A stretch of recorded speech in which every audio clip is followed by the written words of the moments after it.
Hello friends and history buffs, how are you? I hope everything is going well.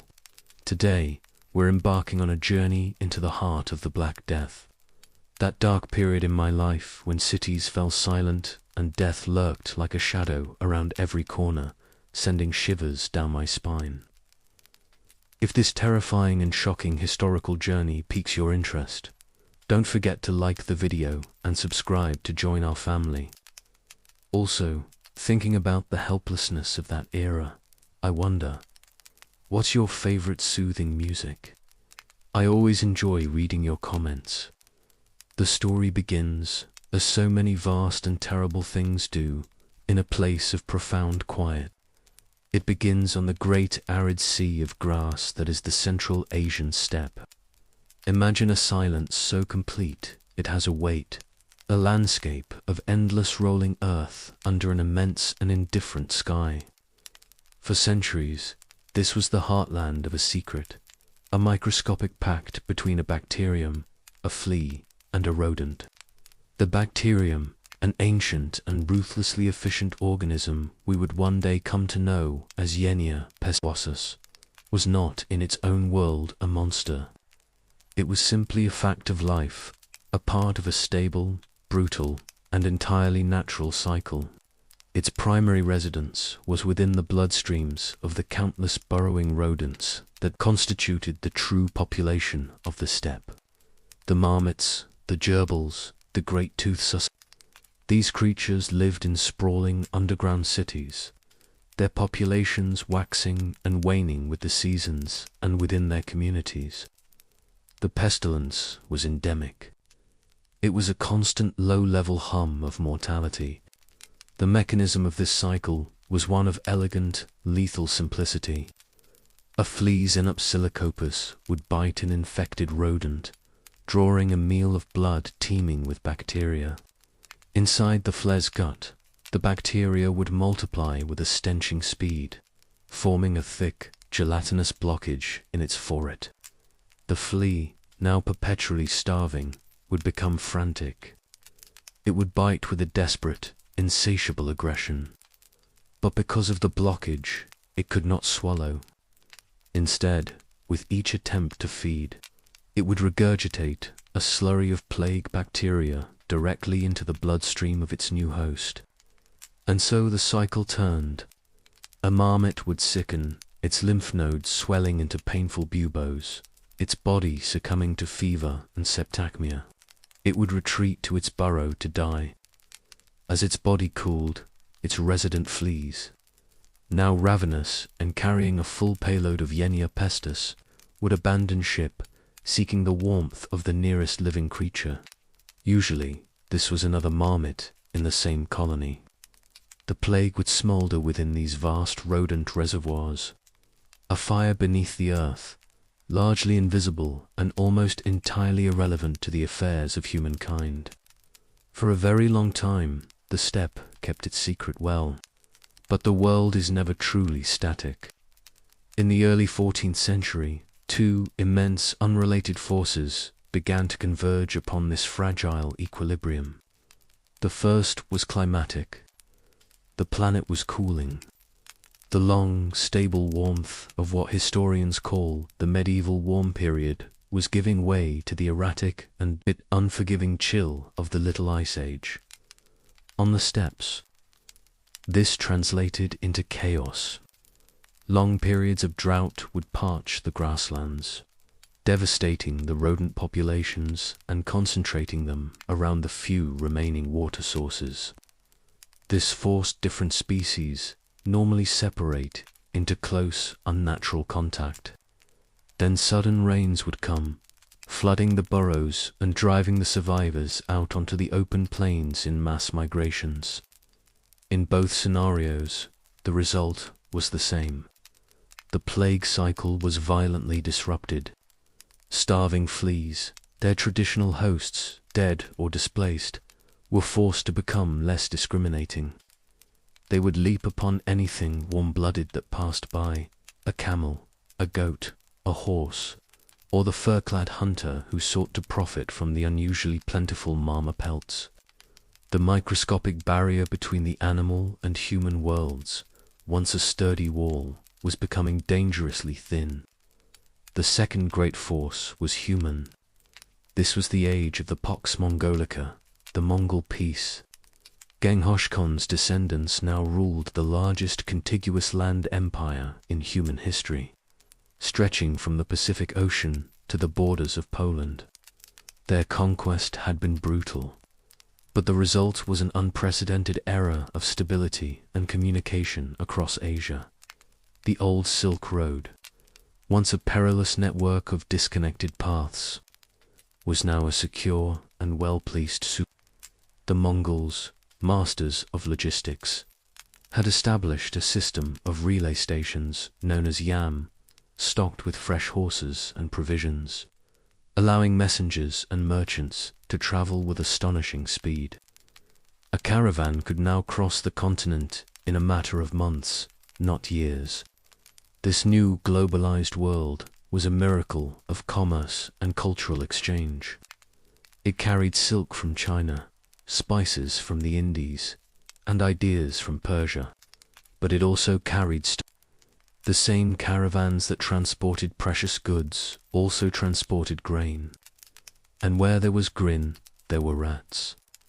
Specifically, the black rat Ritus. Ritus, a creature perfectly adapted to human society, an agile climber and a furtive passenger. And clinging to the fur of these rats were the fleas.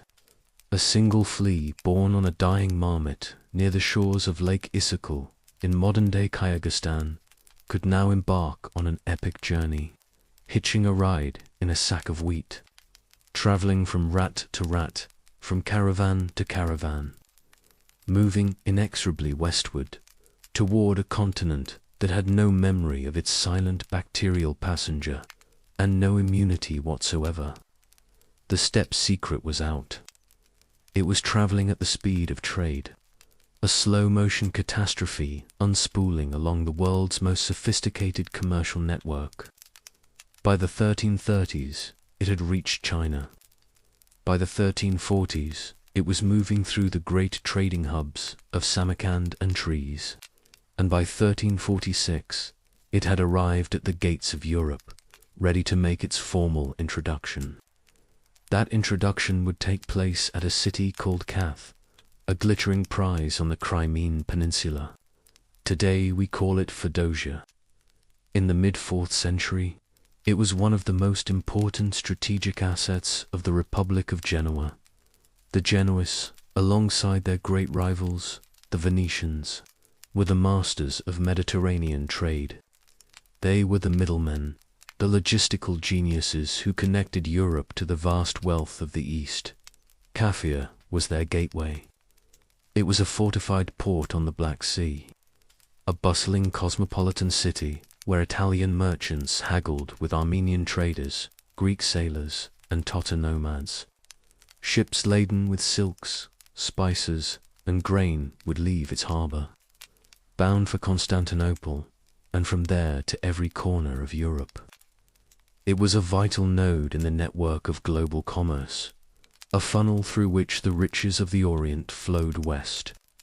But a funnel, of course, works in both directions. In 1345, the city's prosperous routine was shattered. Janib, the formidable KN of the Golden Horde, the Mongol authority in the region, laid siege to Kath. The dispute was a familiar one, a toxic cocktail of trade disagreements and religious tensions. Johnny Beg's Mongol army, a vast and disciplined force of cavalry and engineers, surrounded the city's formidable stone walls. For the Genoese defenders, it was a terrifying but not an unprecedented situation. They were well supplied, their walls were strong, and their control of the sea meant that, in theory, they could hold out indefinitely. The siege dragged on through 1346, a brutal and grinding affair of sorties, skirmishes, and bombardments. The Mongols brought their massive siege engines, their trebuchets to bear, hurling enormous stones against the city's ramparts. The Genoese defenders repaired the damage, returned fire with their own catapults, and waited. It was a stalemate, a contest of logistics and will. And then something changed. A new and terrible enemy appeared, one that respected neither Mongol discipline nor Genoese walls.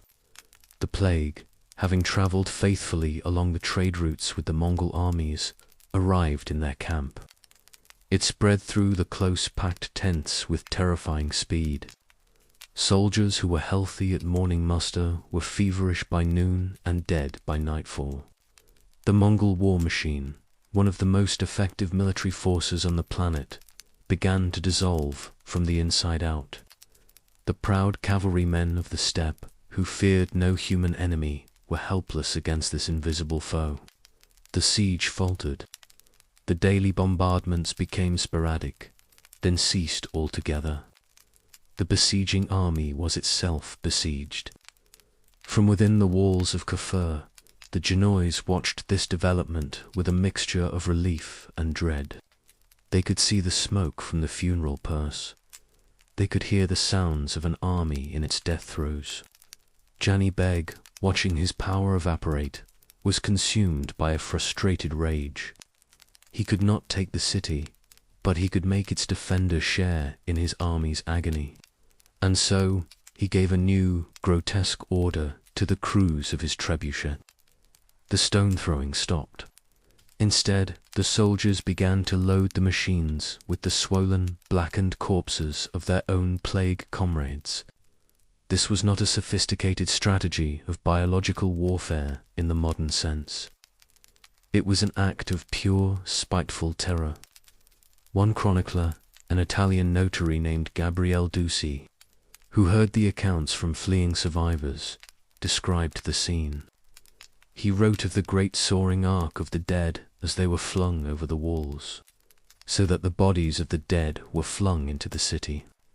The Christians could not hide or flee or escape from them, although they dumped as many of the bodies as they could in the sea, and soon the rotting bodies tainted the air and poisoned the water supply. The physical effect of this bombardment was likely limited.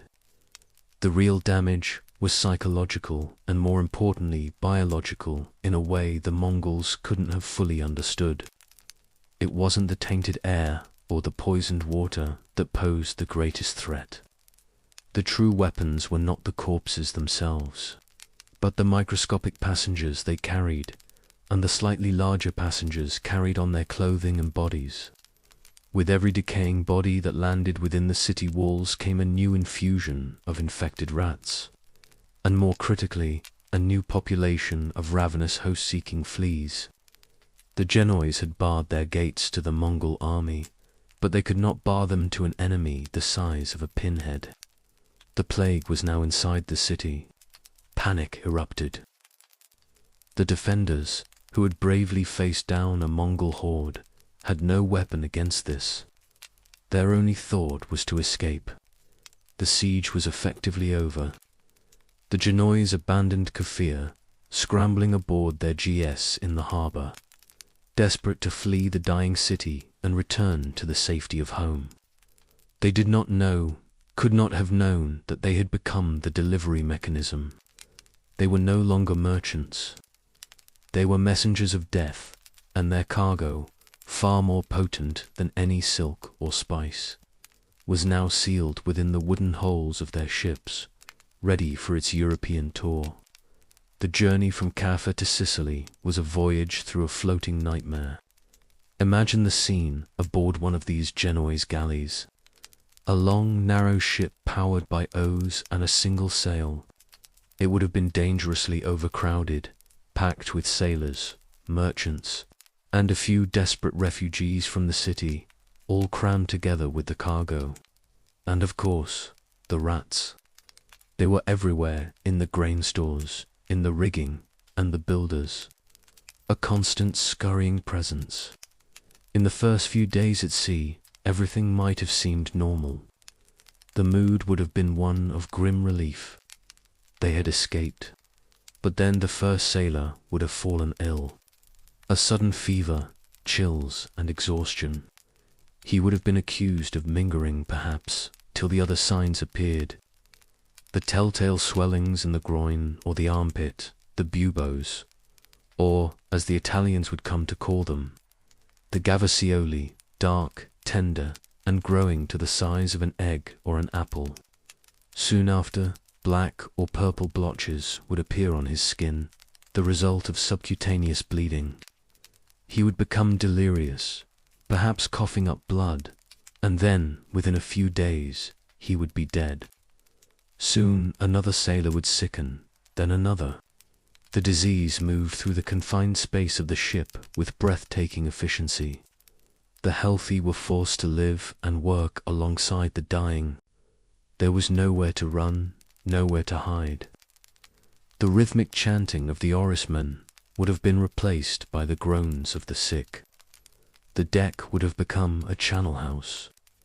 Men died at their oars, in their bodies left where they fell. The survivors, a dwindling number of terrified skeletal figures, would have struggled to man the ship, their minds clouded by fear and the dawning horrific realization that they had not escaped the sickness at all.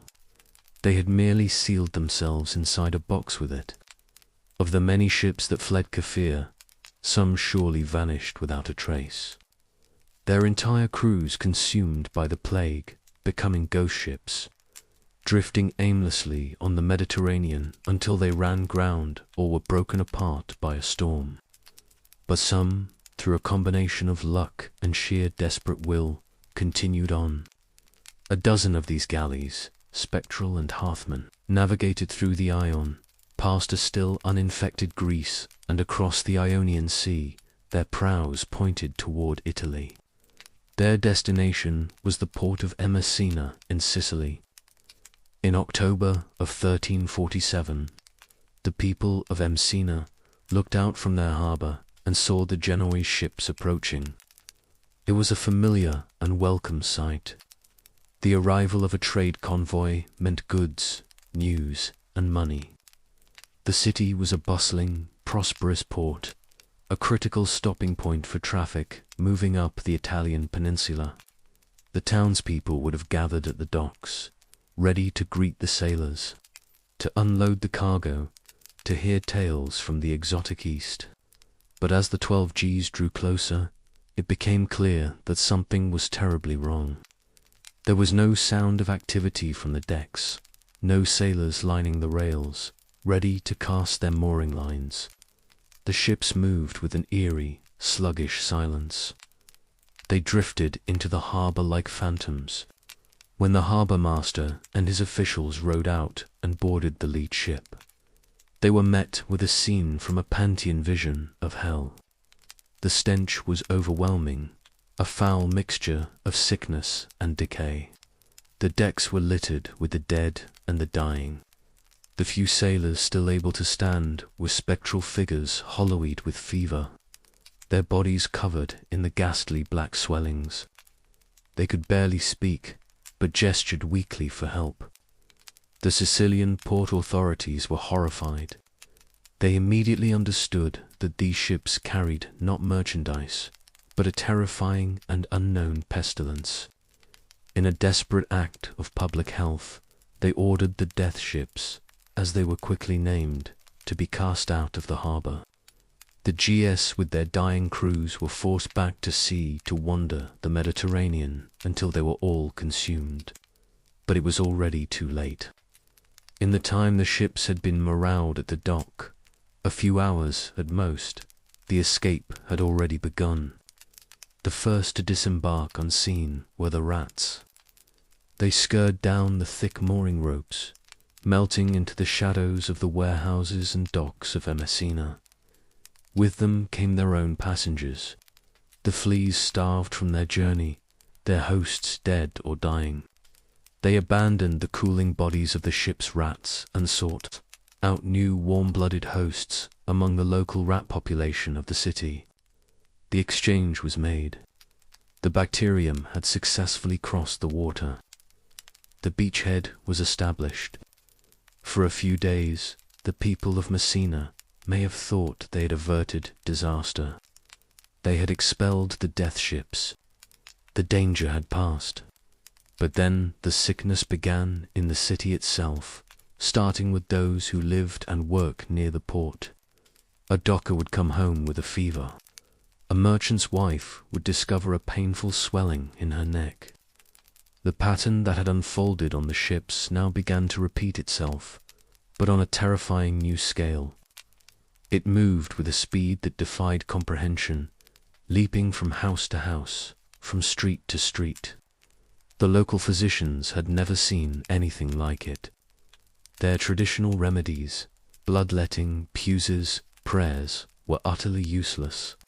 The disease seemed to mock their efforts. Healthy people would go to bed at night and be dead by morning. Whole families were wiped out in a matter of days. Panic gave way to a paralytic terror. People locked themselves in their homes, but the sickness seeped in through the walls. Others fled the city, hoping to outrun the plague by escaping to the countryside. But in doing so, they unwittingly became its agents, carrying the disease with them to the small villages and towns of Sicily, ensuring that the fire would not be contained. The citizens of Messina, in their terror, turned on each other and on outsiders, looking for someone to blame. But the enemy was invisible, silent, and already moving north up the boot of Italy, carried by coastal traders and fleeing refugees. The Black Death had arrived in Europe. The reckoning had begun. To understand the calamity that followed, you must first understand the killer, not as a demon or a divine punishment or a miasma of corrupted air, but as a living thing, a thing of exquisite, horrifying efficiency.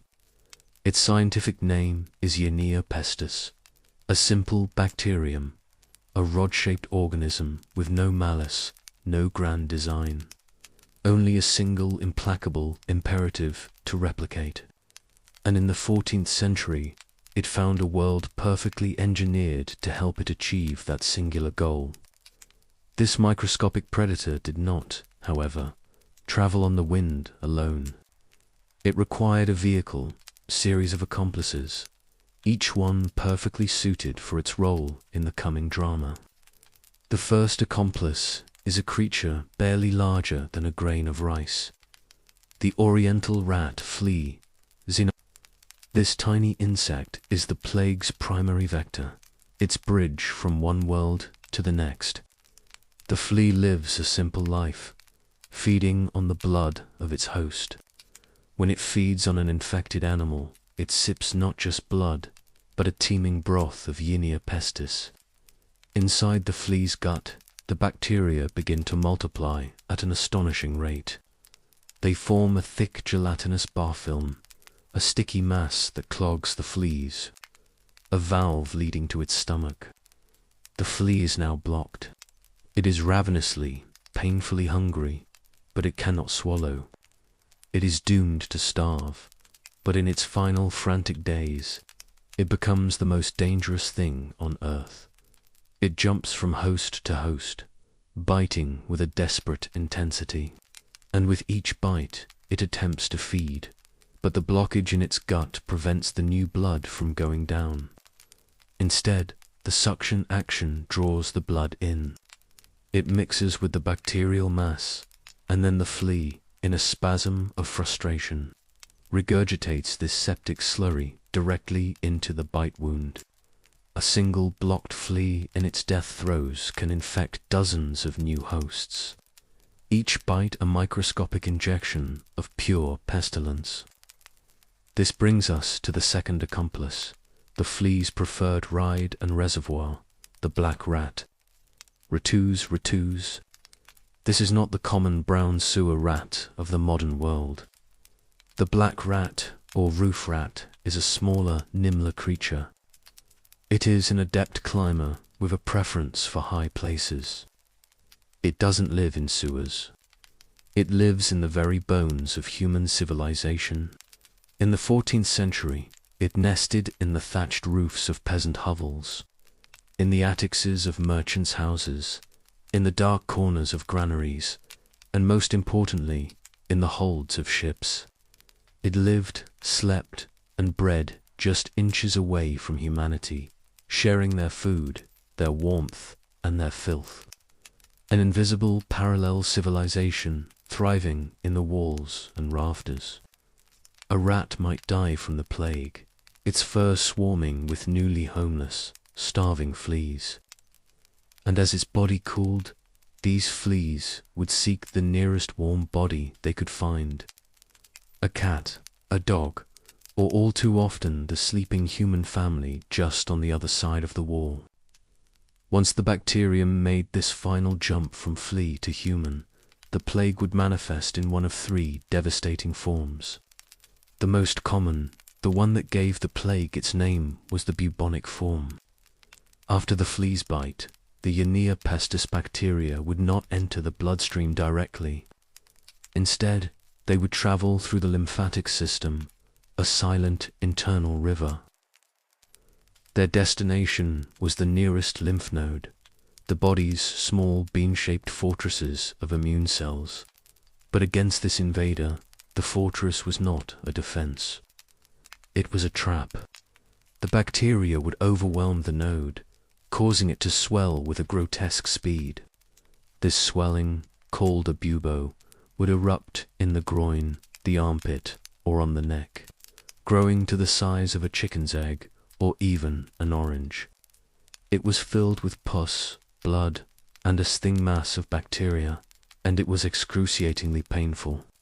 The victim would be seized by a violent fever, chills, and vomiting. Dark bruises called petecia would blossom on the skin, a result of subcutaneous hemorrhaging. These dark patches, this token of God's wrath, likely gave the Black Death its name.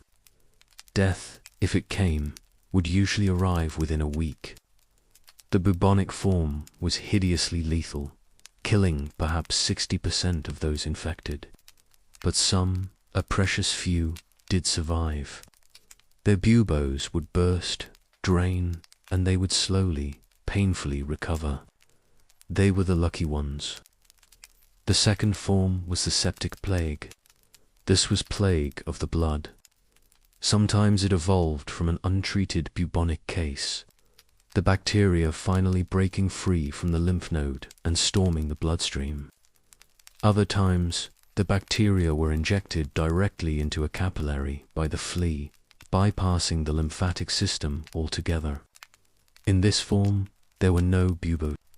The body's defenses were overrun from the start. The bacteria multiplied with terrifying freedom in the blood itself, turning the circulatory system into a highway for death.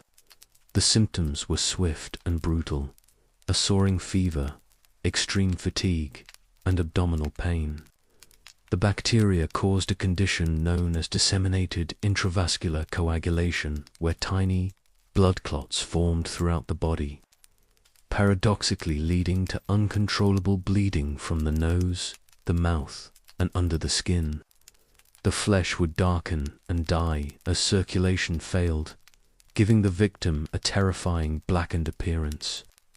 The septicemic plague was almost uniformly fatal. There was no time for the body to even mount the defense that created a bubo. Death was a certainty, often coming within a single day. But it was the third form, the pneumonic plague, that truly gave the pestilence its apocalyptic speed and reach. This was the plague of the lungs. It would occur when a victim of the bubonic or septic forms developed a secondary infection in their respiratory system. But its true horror lay in its mode of transmission. Once the plague was in the lungs, it no longer needed the flea or the rat. It could travel through the air. The victim's cough would become a spray of bloody, frothy aerosol, each microscopic droplet laden with Yersinia pestis. Anyone who inhaled these droplets could contract the primary pneumonic plague directly. This form was the most infectious and the most lethal of all. Its symptoms included fever, headache, weakness, and chest pains, quickly followed by a cough that produced bloody sputum. From there, breathing became difficult, and the victim would essentially drown in their own fluids. The mortality rate was not 60% or even 90%. It was as close to 100% as any disease has ever been, and it killed with merciless speed, often in less than 48 hours. The mnemonic form allowed the plague to leap from person to person, untethered from its animal host, turning every crowded room, every winter church service into a death trap. This was the engine of the unstoppable tide, the final piece of a biological puzzle so perfect in its lethality, it would bring a continent to its knees. The tide began its inexorable creep into Europe in the autumn of 1347. This point of entry was not a grand battlefield or a royal court, but the bustling, chaotic docks of Messina in Sicily. The agents of its arrival were a dozen Genoese trading galleys limping home from the Black Sea port of Caffa, a fortified trading post on the Crimean Peninsula. They carried silks, spices, and a hidden cargo of infected rats and their attendant fleas. The story later told by the Italian notary Gabriel de Muzzi of the Mongol army besieging Kafir and catapulting Plagadan corpses over the walls is a dramatic tale of early biological warfare. It may even be true, but in truth, the catapults were likely unnecessary. The rats, the natural fifth columnists of the medieval world, would have already slipped aboard the ships, drawn to the scent of grain and the promise of shelter. The Genoese sailors, thinking they had escaped the mysterious illness that had decimated their ranks in Cath, were in fact carrying the seeds of apocalypse within the very timbers of their vessels. When the ships arrived in Messines, the Sicilians were met with a ghastly sight. The galleys were ghost ships, many of their oarmen already dead or dying, their bodies covered in the telltale black spots and agonizing swellings. The harbor authorities in a panic drove the ships away, but it was far too late. The rats had already scurred down the mooring ropes. The fleas had already found new hosts. The disease exploded through Messina with a fury that stunned the population. Michael of Piazza, a Franciscan friar, wrote of the terror. Realizing that this fatal evil had been introduced by the Genoese GS, the people of Messina drove them out of the harbor. But the sickness remained and a terrible mortality began. The plague did not move like a known sickness. It moved like a curse. A person could go to bed healthy and be dead by morning. Whole families were wiped out in a matter of days. From Sicily, the plague branched out following the liquid highways of Mediterranean trade. Other fleeing ships from the east carried it to Genoa and Venice in northern Italy around January of 1348. These two great maritime republics, the engines of European commerce, became the primary distribution centers for the pestilence. From Venice, the plague seeped into the Italian hinterland, moving up the Po Valley. From Genoa, ships carried it west to the French port of Marseille. With each landfall, the pattern repeated. A ship would arrive, a few sailors would stagger ashore, and within weeks, the port city would be consumed. From Marseille, the plague began its devastating march north, following the Rhone River, a vital artery of trade. It reached the city of Avignon in the spring of 1348. At the time, Avignon was not just a city. It was the home of the papacy, the very heart of Western Christians. Pope Clement VI, a man more accustomed to political intrigue than divine retribution, watched in horror as half his staff perished. He consecrated the entire Rhone River so that corpses could be thrown into it for a Christian burial as the cemeteries overflowed. He eventually survived by isolating himself in his chambers, sitting for months between two enormous roaring fires, a desperate and, as it happens, accidentally effective measure that likely kept the fleas at bay. The year 1348 was the year the fire truly took hold. While it ravaged Avignon, it pushed deeper into France, reaching the great city of Paris by the summer. It had traveled from the Mediterranean coast in less than 6 months. Paris was one of the largest and most densely populated cities in Europe, and the plague tore through its packed parishes, killing an estimated 800 people a day at its peak. Simultaneously, the infection spread from Italy's western coast to the great trading city of Pisa. From Pisa, it took to the sea again, infecting the islands of Corsica and Sardinia. It entered the Iberian Peninsula through the ports of Barcelona and Valencia, spreading like wildfire through the kingdoms of Aragon and Castile. Back in France, the plague had found its way to Bordeaux, a bustling port at the heart of the English-controlled territory of Gascony. It was from here in the late spring of 1348 that the pestilence prepared to cross the Channel.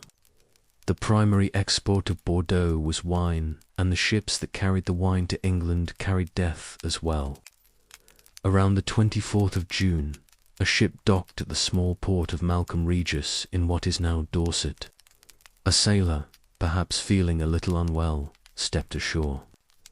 The Black Death had arrived in England. It spread slowly at first, creeping through the towns of the southwest. But by August, it had reached Bristol, a major port with extensive trade links to the rest of the country and to Ireland. Once in Bristol, the plague had found a new distribution hub. It moved with terrifying speed along the coastal trading routes and inland river systems. It followed the Thames Valley east directly towards London. The capital, a city of perhaps 70,000 souls, was gripped by fear long before the plague arrived. Rumours from the continent had been circulating for months. King Edward III's own daughter, Joan, had died of it in Bordeaux on her way to marry a Spanish prince. In the autumn of 1348, the first cases appeared in the city's crowded, filthy western parishes. As the weather cooled, the disease seemed to slow, giving a false sense of hope. This was merely a temporary reprieve. The winter of 1348-49 was cold and damp, perfect conditions for the pneumonic form to take hold. In the close quarters of London's tenements, the plague began to spread, not by flea bite, but by cough and by breath. When spring of 1349 arrived, the plague exploded with a ferocity that dwarfed anything seen before. It saturated London, forcing the creation of new mass graves or plague pits outside the city walls. From the capital, it radiated outwards in every direction. It moved north through East Anglia, devastating the agricultural heartland of the kingdom. It moved up through the Midlands, and by the summer it was in York, the great capital of the north.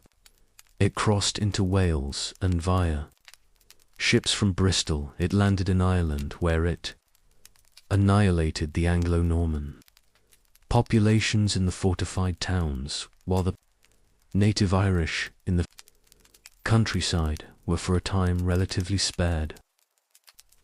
A Welsh poet, Iwan Gethin, wrote of the Bowers, a seed of blackness, a sorrowful swelling before he too succumbed. By the end of 1349, all of England was in its grip, but the pestilence was not finished. That same year, it crossed the North Sea. One story, perhaps apocryphal, but grimly plausible, tells of a wool ship from London drifting aimlessly until it ran ground near Bergen, Norway. The locals, who rowed out to investigate, found a crew of dead men and a cargo of death. They brought the pestilence ashore with them. From Norway, it spread to Sweden and Denmark. It also pushed into the vast territories of the Holy Roman Empire. It entered from the south, over the Alpine passes from Italy, and from the west, across the Rhine from France. In 1349 it fell upon Vienna, upon Hamburg, Cologne, and Bremen. For the people in these regions, its arrival was almost worse than for those it had struck first. They had listened for 2 long years to the terrifying rumors, praying they would be spared. Their dread had been a slow-burning fire. The plague's arrival was the inferno. By 1350, the great wave was beginning to break. It had washed over most of Western and Central Europe. It now lapped at the continent's northeastern shores. It finally reached the powerful trading cities of the Hanseatic League on the Baltic coast. From there, it pushed east. It was slower to penetrate Poland and Bohemia, perhaps due to lower population densities and less integrated trade networks. A small mercy in a merciless time. Finally, in 1351 and 1352, it reached the vast expanse of Russia, arriving in the trading hub of Novgorod and striking a final brutal blow against Moscow. In just under 5 years, a single bacterium carried by a flea and a rat had followed the arteries of human commerce and communication across an entire continent from the shores of the Black Sea to the fjords of Norway, leaving a trail of unimaginable devastation. It had moved with the speed of a ship, the pace of a merchant's cart, and the intimacy of a human breath. It was an unstoppable tide, but it found in Europe's cities the perfect ground in which to become a flood. To ask why the Black Death was so devastating is to ask why a spark causes a wildfire. The spark was Unia Pest, but the tinder was the medieval city itself. A city like 14th century Paris, Florence, or London was not a place of grand boulevards and open squares. It was a tangled organic growth of humanity, a warren of life compressed within ancient defensive walls. The streets were narrow, winding alleys, not designed for traffic, but for the passage of a person or a mule. The upper stories of the timber-framed houses leaned out over the street, an architectural feature called a jetty, until they nearly touched those across the way, blotting out the sun and creating a perpetual twilight at ground level. This claustrophobic design had a chilling side effect. It kept the air stagnant and close, a perfect environment for the transmission of airborne disease. The sensory experience of such a place would be overwhelming to a modern visitor, and the most powerful sensation would be the smell. There was no concept of public sanitation. The streets were the sewers. Household waste, from rotting vegetable scraps to the contents of chamber pots, was simply tossed out the window, often with a cursory shout of Gardelie, a corruption of the French Gardeau, or watch out for the water. This foul slurry, a mixture of human excrement, animal dung from the countless horses and oxen, and offal from butcher stalls, would coat the cobblestones or churn in the mud of the unpaved lanes. Rivers like the Thames in London or the Seine in Paris were not sources of fresh water. They were open cloakers, thick with filth, into which tanners scraped their chemicals and slaughterous dumped blood and entrails. This ever-present layer of organic waste was a paradise for the black rat. It offered an endless, convenient buffet, allowing rat populations to swell to incredible densities, living not at a distance from humans, but in a state of intimate, unavoidable cohabitation. The rats thrived in the filth, and the fleas thrived on the rats. Inside the houses, conditions were no better. A typical urban family lived in a single small room, often sharing it with lodgers to help pay the rent. These rooms were dark, poorly ventilated, and crowded. The floors were covered not with wooden boards, but with straw or rushes, which were rarely changed. This bedding collected spilled food, dirt, and parasites, becoming a warm, ideal nesting ground for fleas. A flea that dropped from a dying rat in the thatch above would not have to look far for its next meal. The close quarters meant the plague, once it entered a household, could tear through it in days. The pneumonic form in particular turned every crowded tenement into a death sentence. A single cough from one family member could condemn everyone else in the room. There was no public health infrastructure to combat such a crisis. The very concept of germ theory lay centuries in the future. The prevailing medical belief was the theory of miasma. The disease was caused by bad air, a poisonous vapor or mist filled with particles from decomposing matter. Physicians, their faces buried in beaked masks stuffed with sweet-smelling herbs, believed they were filtering out this corrupt air. Their remedies were based on this flawed premise. They advised people to burn aromatic woods like juniper or to carry bouquets of flowers known as posies to ward off the stench. And they believed the sickness itself. These measures were tragically useless. While people were sniffing flowers, the fleas were jumping and the bacteria were spreading. Hospitals of the era were not places of healing in the modern sense. They were charitable institutions often run by the church, designed to provide comfort and care for the indigent and the dying. They were hospices, not houses of recovery. When the plague struck, these places became epicenters of infection, concentrating the sick and the dying together and ensuring the disease would spread efficiently among the caregivers and other patients. The social and economic fabric of the city also contributed to its vulnerability. Cities were magnets drawing a constant stream of people from the countryside seeking work or trade. They were nodes in a vast network of commerce with goods and people flowing in and out every single day. A shipment of wool from Flanders, a cask of wine from Gascony, a bolt of silk from Italy. Each could carry stowaway rats. The granaries needed to feed the dense urban population were a particular point of weakness, acting as five-star hotels for rattus. Rattus guaranteeing a large, centralized, and well-fed population of vectors right in the heart of the city.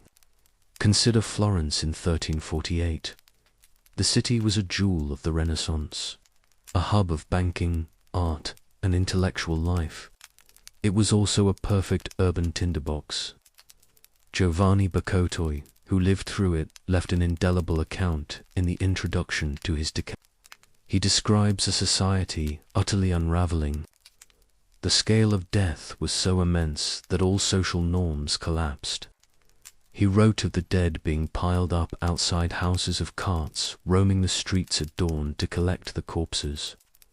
He tells of mass graves being dug in which they heaped up the bodies by the hundred like goods in a ship's hold. He describes the terror and the abandonment.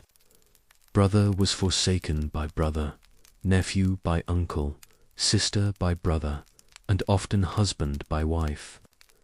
Nay, what is more, and scarcely to be believed, fathers and mothers were found to abandon their own children, untended, unvisited, to their own. In London, the existing cemeteries filled up almost immediately. The city was forced to purchase land outside the walls to serve as emergency burial grounds.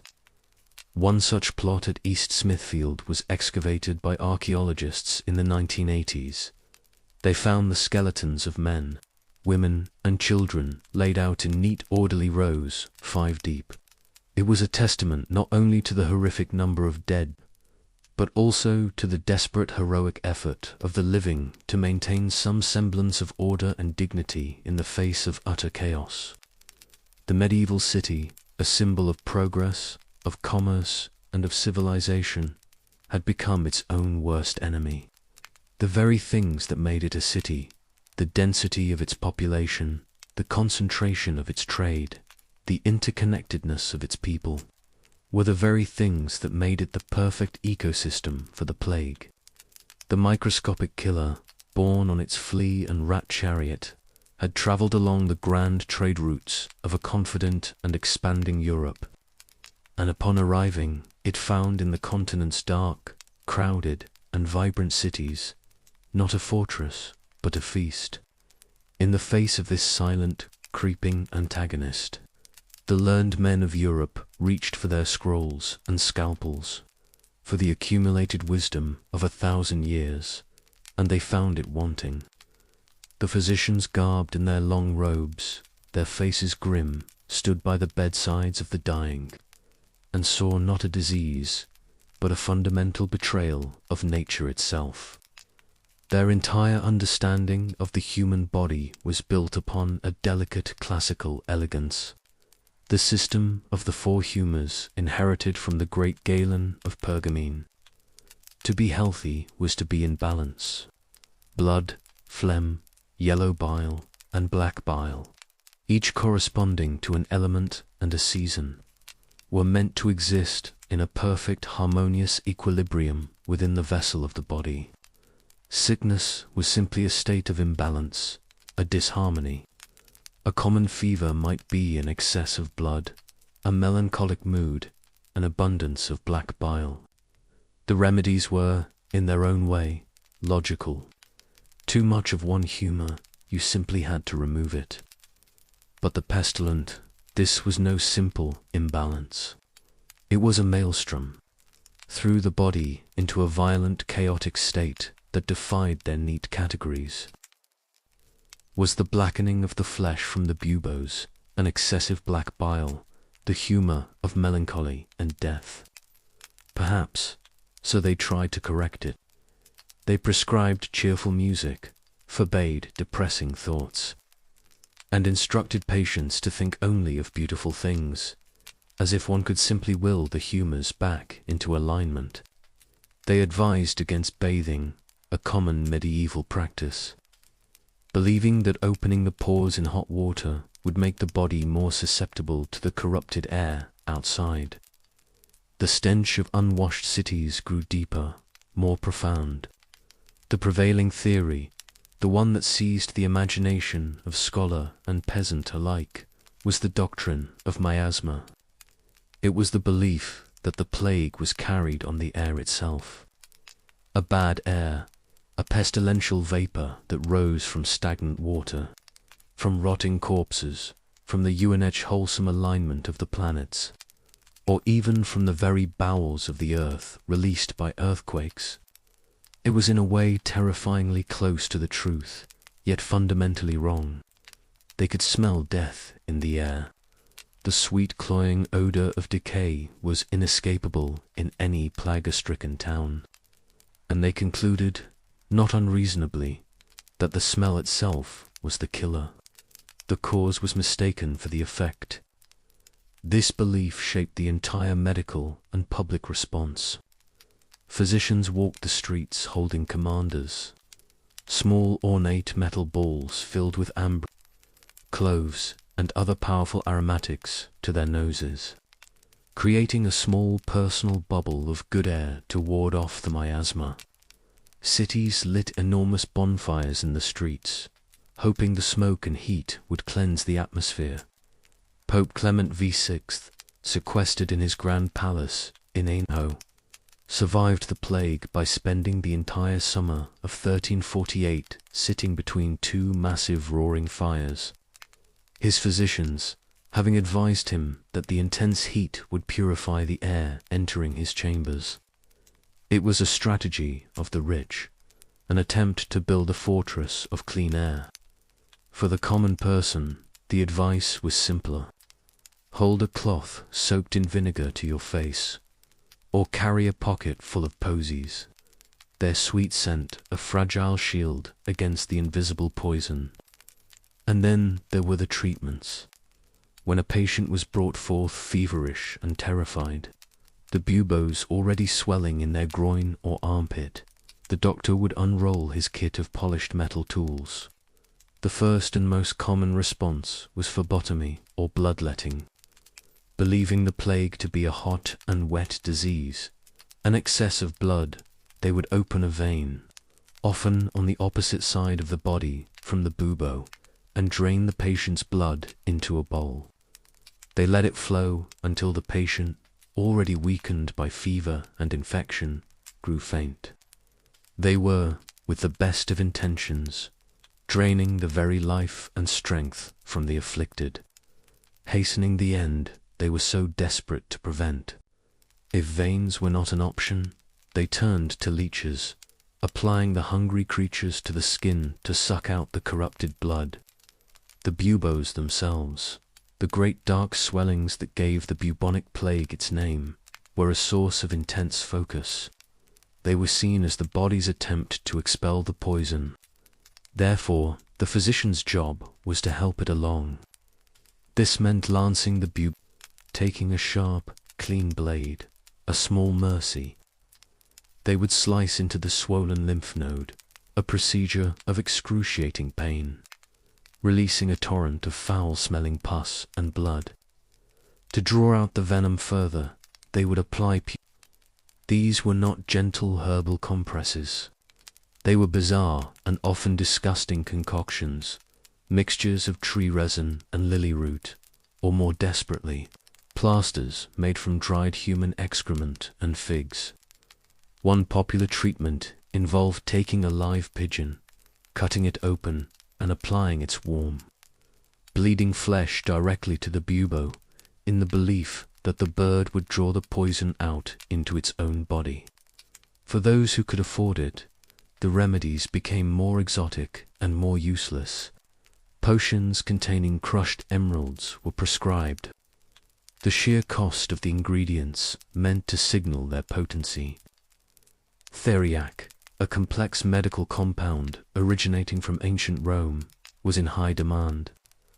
It was a thick, honey-based jam containing dozens, sometimes hundreds of ingredients, including cinnamon, opium, and most famously, the flesh of vipers. It was a cure-all, a universal antidote, and it did absolutely nothing against Yeniopest. The most famous physician of the age, Goliac, left a stark and honest account of this medical helplessness. As Pope Clement's personal doctor, he was at the very heart of the crisis in Avignon. He observed the plague with a clinical eye, even correctly distinguishing between the two main forms. The bubonic, with its swellings and fevers, and a far more deadly pneumonic form which attacked the lungs, was spread by coughing and killed with terrifying speed. He wrote with a weariness that echoes across the centuries. The plague was so contagious that one man could infect the whole world. He noted that doctors dared not visit the sick for fear of infection, and when they did, they could do nothing for them. Delioc himself contracted the plague. He was ill for 6 weeks, with a continuous fever and a bubo in his groin. He treated himself with the methods of his time, lancing his own bubo, and against all odds, he survived. He attributed his survival to the grace of God, not to his own medical arts. He admitted the futility, the shame of it all. And I, to avoid infamy, dared not upset myself, but with continual fear, I preserved myself as best I could. It was an admission of utter defeat. The healers were helpless. Their books held no answers. Their potions were worthless. Their theories of miasma and humours were elegant fictions in the face of a brutal biological reality. And as the physicians stepped back from the bedsides, their hands stained with blood and useless herbs, the people, consumed by a fear far greater than any fever, lifted their eyes from the earth and looked to the heavens, searching for an explanation and for a mercy that was nowhere to be found. When the most learned physicians could offer only pain and poison, when the air itself was believed to be a killer, it was only natural that people saw a force at work far beyond the realm of medicine. This was not a sickness of the body. It was a sickness of the soul, a judgment rendered on a planetary scale. The Black Death was understood by almost everyone. from the simplest farmer to the most powerful king, as a divine punishment. It was Flagellum Day, the scourge of God, a biblical plague made real. Mankind, in its vanity, its greed, and its endless sinning, had finally provoked the wrath of the Almighty. The sermons of priests, once filled with comforting words of salvation, now thundered with condemnation. They pointed to the vanity of new fashions, the moral decay of the cities, the endless wars between Christian princes. Every sin, large and small, was another log on the P of God's anger. But if this was God's punishment, then the established church, God's representative on earth, seemed utterly incapable of mediating it. Prayers went unanswered. Masses were sung in plague-choked cathedrals to no effect. The sick were anointed with holy oil, given their last rites, and they died anyway.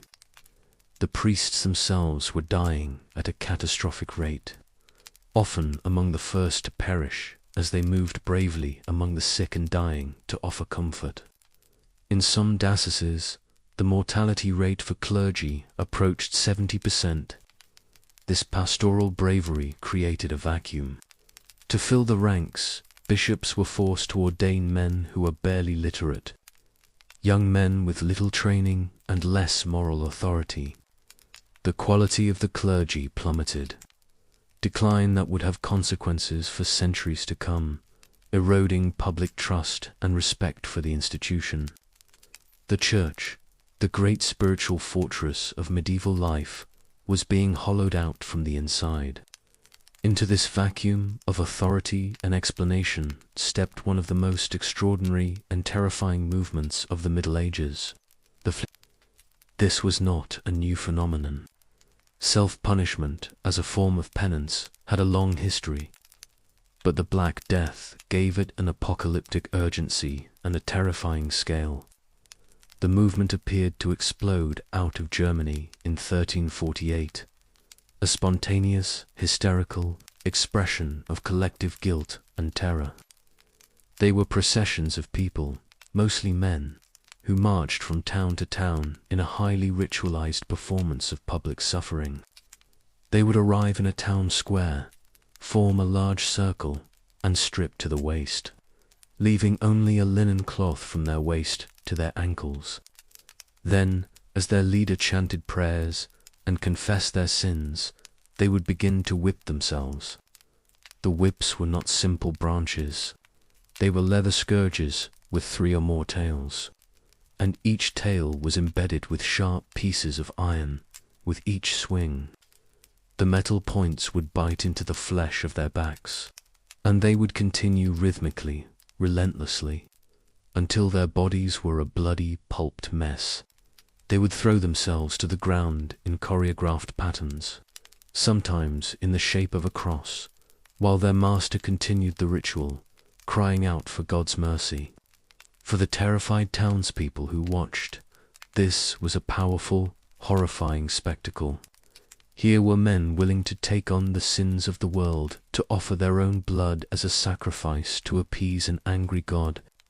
When a town was in the grip of the plague, and the church bells tolled ceaselessly for the dead, the arrival of the flagellants must have seemed like the only hope.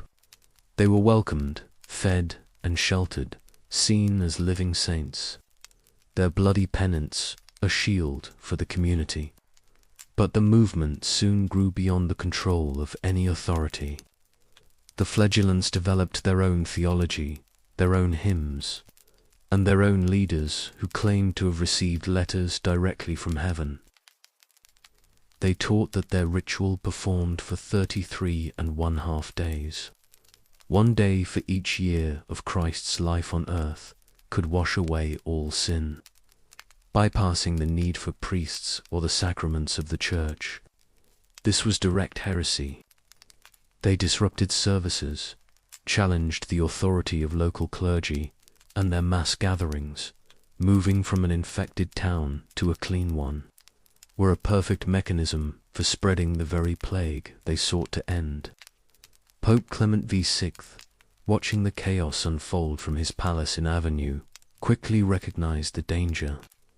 He saw a revolutionary movement that threatened the very foundations of the Church's authority. In October 1349, he issued a papal bull, a formal decree condemning the He forbade them from marching, declared them heretics, and called upon the secular authorities to suppress them. By then, the mood had already begun to turn. The plague did not stop. The flagellant sacrifices were in vain. The initial day-inspired curdled into suspicion and fear. They were no longer seen as saints, but as dangerous fanatics, vagabonds, and troublemakers. Once welcomed, they were now driven from towns by force. The movement born of apocalyptic era burned itself out with astonishing speed, its members scattering back into the traumatized landscape from which they had emerged. The crisis of faith was profound and multifaceted. It wasn't that people stopped believing in God. On the contrary, their belief was more intense and fearful than ever. What was shattered was their confidence in the institutions that claimed to understand God's will. The Church had promised that piety, prayer, and penance were the path to salvation and divine favor. Yet the plague was indiscriminate. It took the devout nun and the drunken sinner, the innocent child and the corrupt merchant. It struck down priests at the altar. This randomness was spiritually devastating. It suggested a God who was not just angry but capricious, distant, and perhaps worst of all, indifferent. This deep-seated spiritual trauma, this sense of abandonment by the established order of heaven and earth, created a fertile ground for doubt. It was a wound in the psyche of Christendom, a crack in the monolithic authority of the Church that would widen over the coming centuries, eventually breaking open in the fires of the Reformation. The world no longer felt stable, its rules no longer certain, and in such a world where the doctors were powerless and God was silent, the terrified human mind, desperate for an answer, for a cause it could understand and fight, began to search for a new enemy.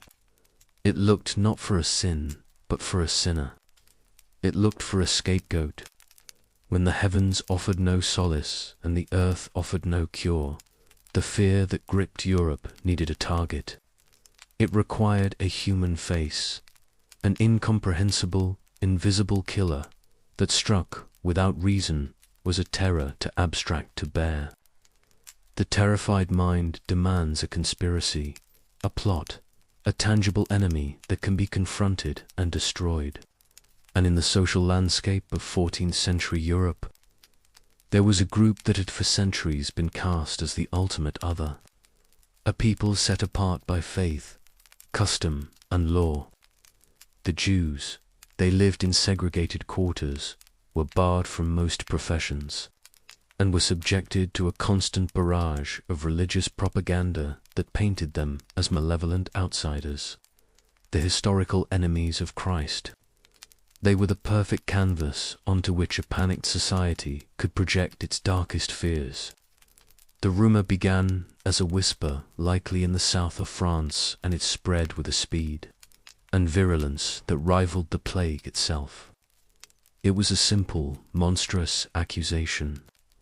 The Jews were causing the pestilence by poisoning the wells. They were, the story went, engaged in a vast international conspiracy to exterminate the Christians of Europe. Agents were said to be traveling from city to city, depositing packages of a deadly poison, a concoction allegedly made from spiders, owls, and the hearts of Christians into the wells, rivers, and springs that provided drinking water to the towns. It was a story that required a complete suspension of logic. It ignored the fact that Jewish communities were also being devastated by the plague, often suffering even higher mortality rates due to their cramped and often unsanitary living conditions in the ghettos. But in a climate of mass hysteria, logic is the first casualty. The accusation provided a simple, satisfying answer to a terrifying question. It replaced an act of God or an act of nature with an act of man, and an act of man could be avenged. The first major outbreak of violence was ignited by a formal investigation. In September of 1348, at Schillen Castle on the shores of Lake Geneva, a number of local Jews were arrested and interrogated under torture by the local lord. The medieval system of justice placed an enormous value on confession, and torture was a brutally effective tool for producing whatever confession the authorities wished to hear. Broken on the rack, one man, a physician named Balavnius, confessed to the entire plot. He described the poison, named his accomplices, and laid out the sprawling conspiracy. These forced confessions were meticulously recorded, copied, and circulated to other cities as official, legally sanctioned proof of Jewish guilt. The documents from Schillen acted as a death warrant for thousands. The news spread up the Rhine River Valley into Switzerland and Germany, igniting pogroms of unimaginable savagery. The violence was not random mob action. It was often methodical, organized, and sanctioned by local guilds and town councils who saw an opportunity to cancel debts owed to Jewish moneylenders and seize their property. The pattern became horrifyingly familiar in Basel, Switzerland. Of the city's entire Jewish population of several hundred was rounded up, herded into a specially constructed wooden building on an island in the Rhine, and burned alive in January 1349. In Freiburg and Augsburg, the story was the same. The massacre at Strasbourg was a particularly chilling example of this premeditated slaughter. The plague had not yet even arrived in the city, but the rumors and the hysteria had. The city's trade guilds, who were deeply indebted to Jewish moneylenders, demanded action against the city's Jewish population. The town's patrician leaders initially tried to protect them, arguing for their innocence. But the mob, whipped into a frenzy by the guilds and itinerant preachers, would not be denied. The old city council was overthrown, and a new one, compliant with the guild's demands, was installed. On February 14, 1349, St. Valentine's Day, the city's Jewish community, nearly 2,000 men, women, and children were marched to their own cemetery. There, a massive wooden platform had been erected. Those who agreed to convert to Christianity were spared. Their children forcibly taken from them to be baptized and raised as Christians. The vast majority, however, refused. They were bound and forced onto the platform, and the structure was set alight. It was a holocaust, a mass execution conducted with bureaucratic efficiency. The property of the murdered was divided up among the citizens, their debts declared void. A few weeks later, the Black Death arrived in Throughout the Rhineland, the story repeated itself. In Cologne, the Jewish community, forewarned, tried to fight back, but they were overwhelmed and slaughtered. In Mainz, home to one of the oldest and most venerable Jewish communities in Europe, the Jews also took up arms. In a desperate act of self-defense, they killed some 200 of the approaching Christian mob. But this only enraged the attackers further. A massive force of citizens descended upon the Jewish quarter, and in the ensuing massacre, one of the largest of the plague years, the entire community of some 6,000 people was exterminated.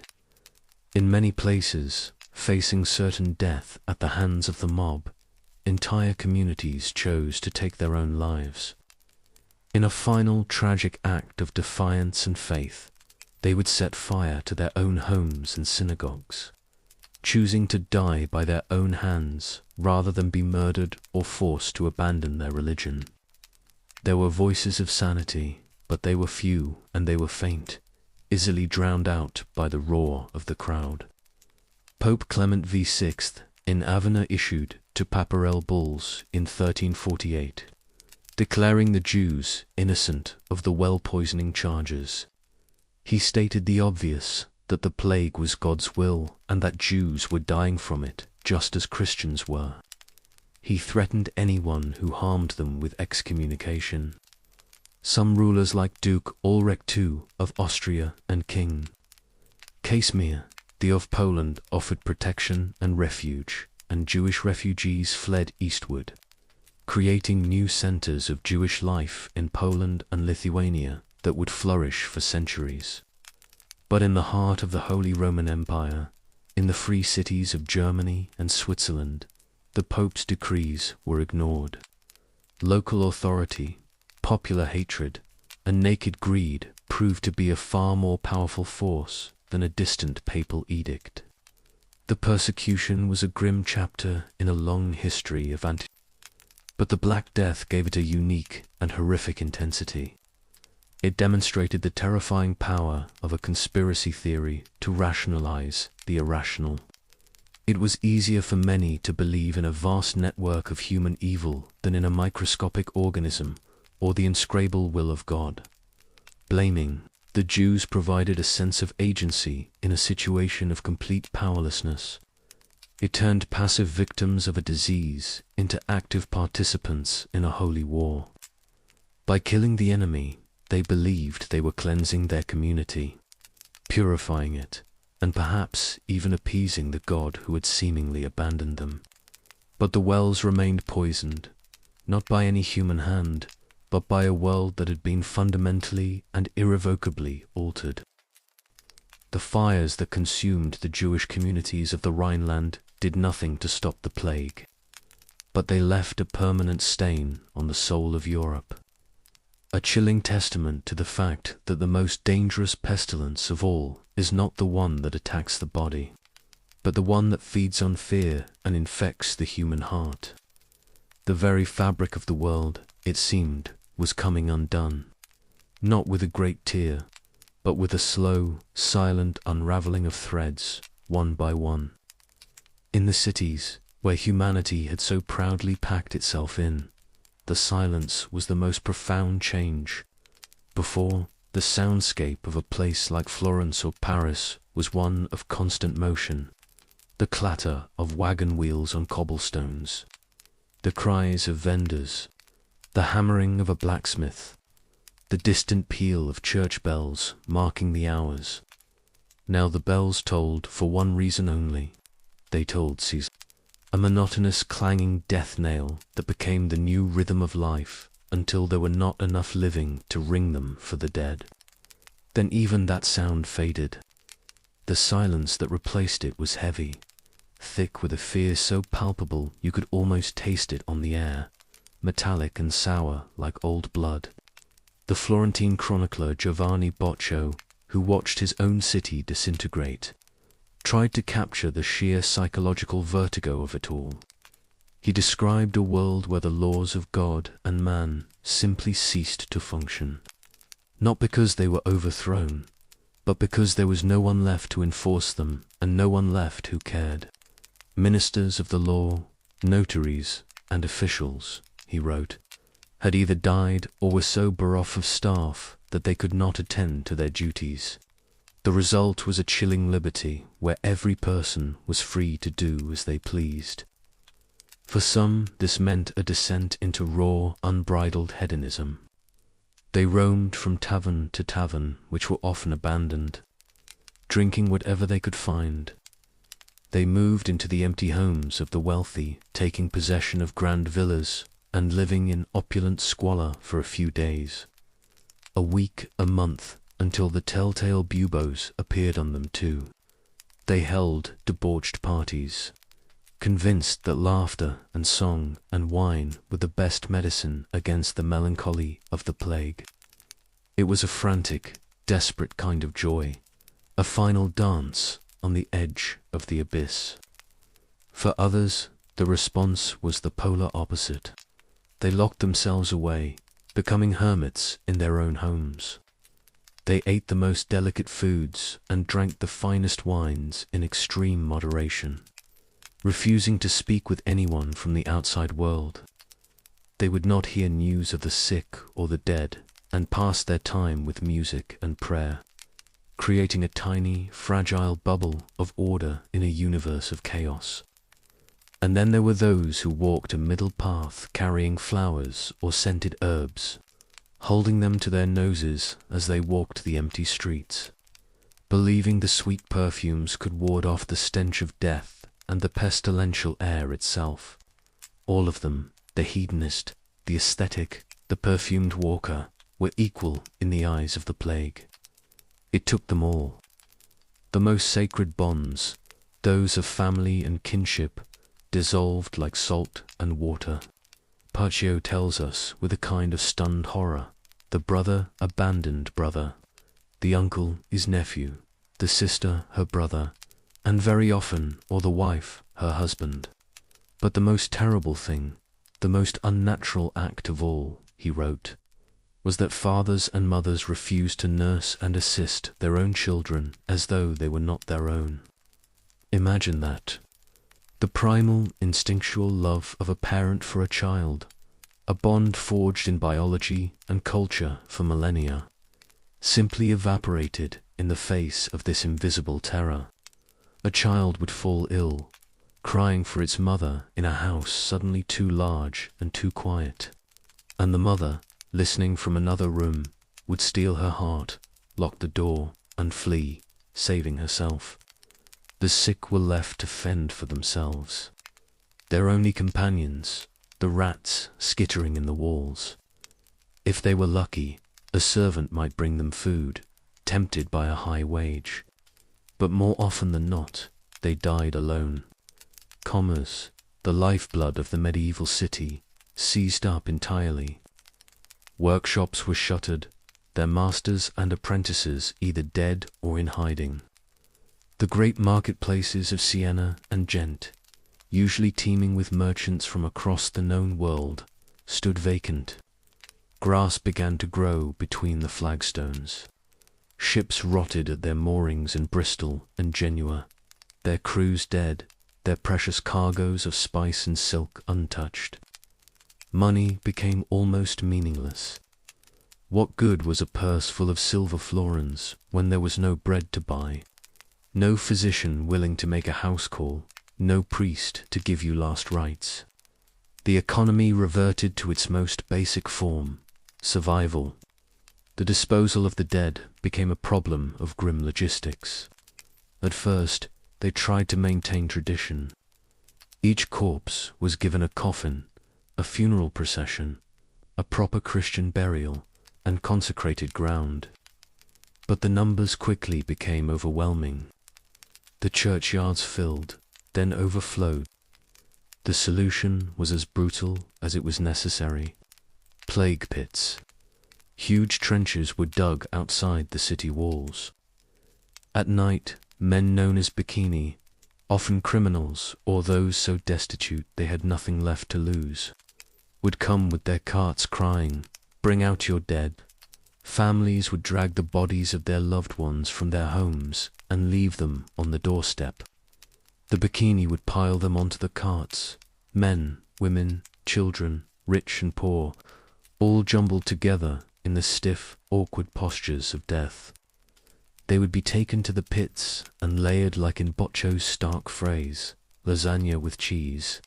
A layer of bodies, a layer of dirt, a layer of bodies, a layer of dirt. All dignity was gone. All identity was erased. You were simply part of the count.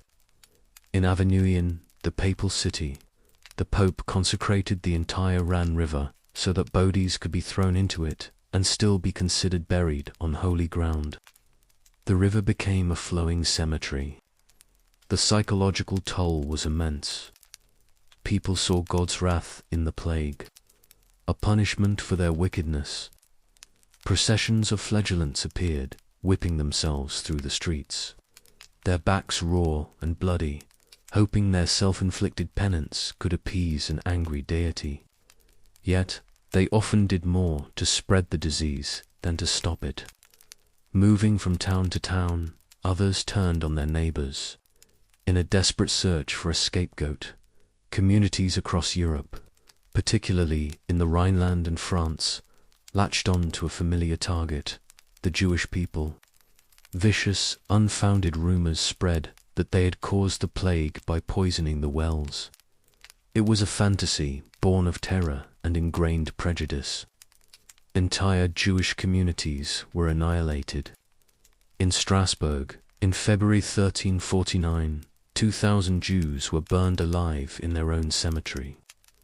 In Mainz, the largest Jewish community in Europe, fought back, but were ultimately overwhelmed and slaughtered. The pogroms were a dark stain on an already dark time, a testament to the fact that when human beings are terrified, their first instinct is often not to come together, but to tear one another apart. The world had not just been turned upside down, it had been shattered, and the pieces could never be put back together in quite the same way.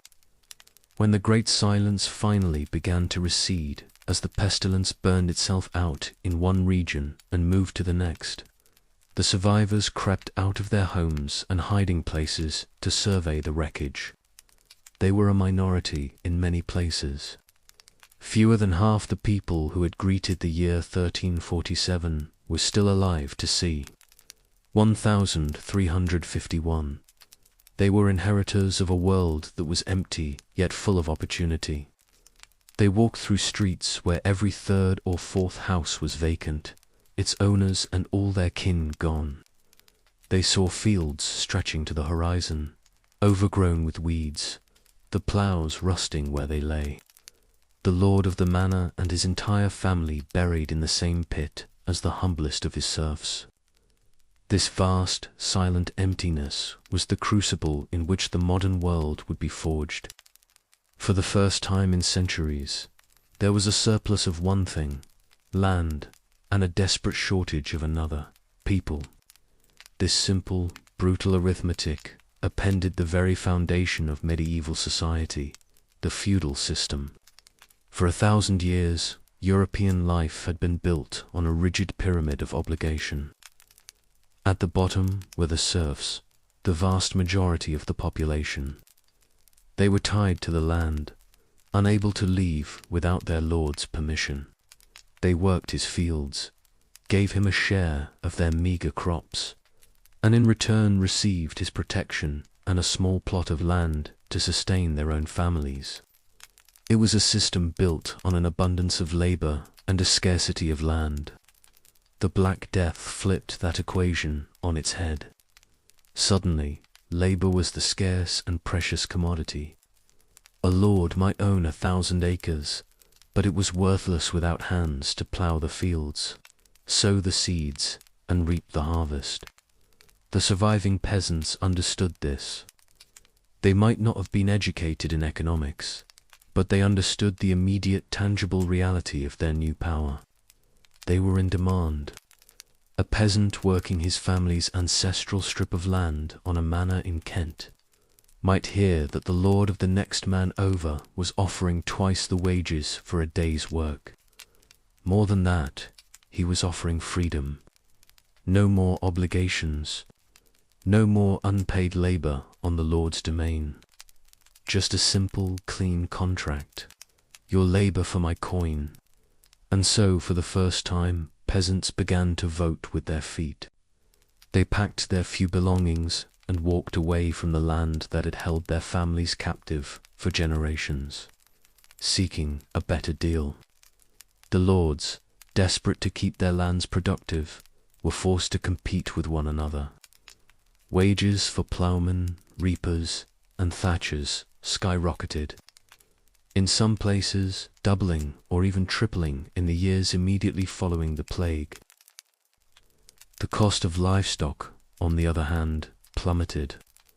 There were so many untended animals wandering the countryside that a horse that might have cost 40 shillings before the plague could now be bought for less than 7. A peasant could suddenly afford to buy his own animals, rent his own land, and work for himself. The chains of serfdom began to rust and break. The ruling class, the nobility, And the monarchy saw this shift not as a natural economic adjustment, but as a threat to the very order of the universe. To them, the social hierarchy was divinely ordained. A peasant was born to be a peasant. A lord was born to be a lord. This sudden empowerment of the lower classes was an affront to God and nature. Their response was not to adapt, but to legislate. In England, in 1351, King Edward III enacted the Statute of Labourers. It was a stunningly tone-deaf piece of legislation. It attempted to freeze all wages at their pre-plague levels. It made it illegal for a peasant to leave his master's land in search of better pay, and illegal for a lord to offer it. It was, in essence, an attempt to turn back the clock to legally chain the economic genie back in its bottle. It failed utterly. The law was uninformed. The economic reality of supply and demand was far more powerful than any royal decree. Lords quietly ignored the law, paying high wages under the table to attract workers. Peasants continued to abandon manners that tried to enforce the old ways. The statute only served to breed resentment, a simmering anger among the peasantry who saw the law for what it was. An attempt by the rich to hoard the world's wealth and deny them their fair share. This tension boiled over in the decades that followed. A new generation was born that had not experienced the plague firsthand, but had grown up in its aftermath, a world of higher wages and greater expectations. They were more literate, more politically aware, and less willing to accept the old injustices. Preachers like John B. travelled the English countryside, spreading a radical new ideology. When Adam delved and Eve span, he famously asked, "Who was then the gentleman?" His message was one of primitive equality, that the entire structure of nobility and serfdom was a fraud perpetrated on the people. This simmering discontent finally erupted in the summer of 1381 with the English peasants' revolt sparked by the imposition of a deeply unpopular poll tax. Tens of thousands of peasants from Kent and Essex, led by men like Wat Tyler, marched on London. They were not just a disorganized mob. They were a disciplined force with clear demands: an end to serfdom, the abolition of the hated labour laws, and the seizure of church lands. They captured the Tower of London, dragged the Archbishop of Canterbury and the King's Treasurer out, and beheaded them on Tower Hill. For a few terrifying days, they controlled the capital. The young King Richard II met with them, promising to grant all their demands. It was a lie. At a second meeting, Wat Tyler was killed, and the rebellion was brutally crushed. But while the revolt failed in the short term, its message lingered. The old system was broken. The memorial economy, with its foundation of unpaid serf labor, was dying. Over the next century, it would slowly be replaced by a system of cash rents and wage labor, the precursor to modern capitalism. The Black Death did not cause this change alone, but it acted as a ferocious catalyst, accelerating a process that might otherwise have taken centuries. It had cleared the board, allowing new pieces to be put into play. And yet, just as Europe began to painfully rebuild itself, to stitch together a new social and economic order from the ruins of the old, the nightmare returned. The Great Pestilence of 1347 to 1351 was not a singular, isolated event. It was merely the cataclysmic opening act of a drama that would play out for the next 400 years. The bacterium Yin pestis had found a permanent home in Europe's black rat population and the fleas they carried. It now existed as an endemic disease flaring up periodically in devastating epidemics. The plague became a recurring character in the story of European life, a terrifying ghost that would reappear every 10 to 20 years to haunt a new generation. There was the pestis secunda of the 1360s, a wave that was particularly lethal to children, and the pestis tertia in the 1370s, and so on, a relentless, pulsating cycle of death. Each outbreak was a fresh trauma, reopening old wounds and reminding everyone of their profound vulnerability. These later plagues, while often more localized, could be just as ferocious as the first. The Great Plague of Seville in 1649 wiped out nearly half the city's population, a loss from which the great Spanish port never fully recovered. But perhaps the most infamous of these later visitations was the Great Plague of London in 1665. The city had grown massively since the 14th century, a sprawling, overcrowded metropolis of narrow streets and timber-framed houses. It was a perfect incubator for disease. The outbreak began in the spring in the poor, crowded parish of St. Giles in the Fields. At first, the authorities tried to suppress the news, but the weekly bills of mortality, the city's official death count, told a story that could not be hidden. The numbers began to climb. 43 in May, over 500 in June, 6,000 in July, 17,000 in August. At its peak in September, over 7,000 people died in a single week. The city descended into a familiar nightmare, a grim echo of 1348. The rich, including King Charles II and his court, fled to the countryside. The poor were left behind.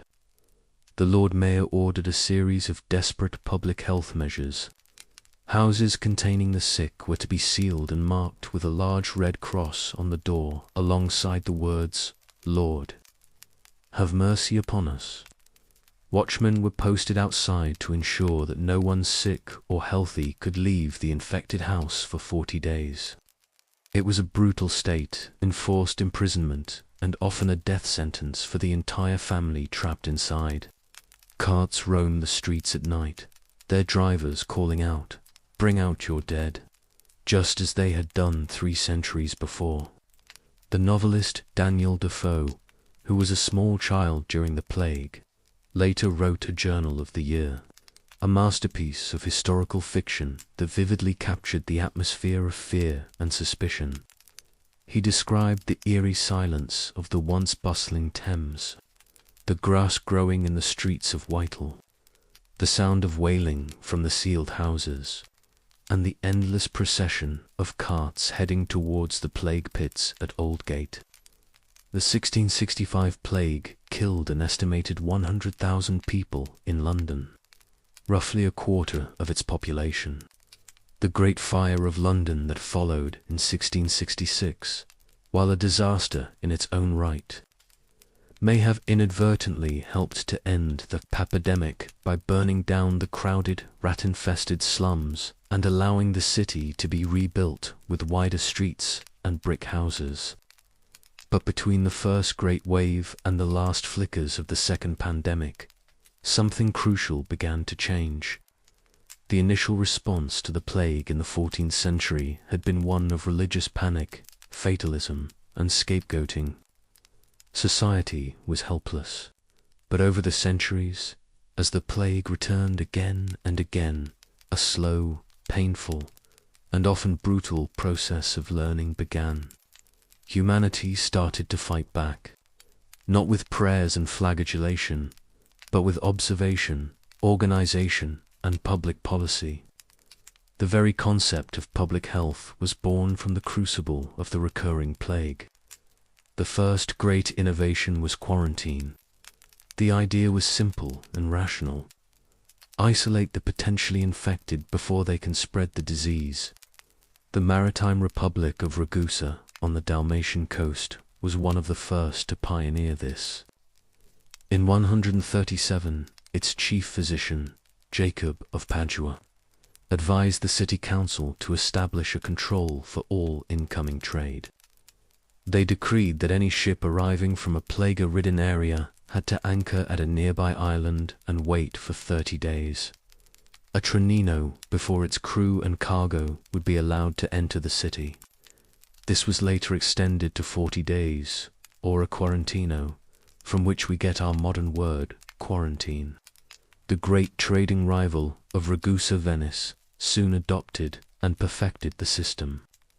They established the world's first permanent plague hospital, or lazaretto, on an island in the Venetian lagoon in 1423.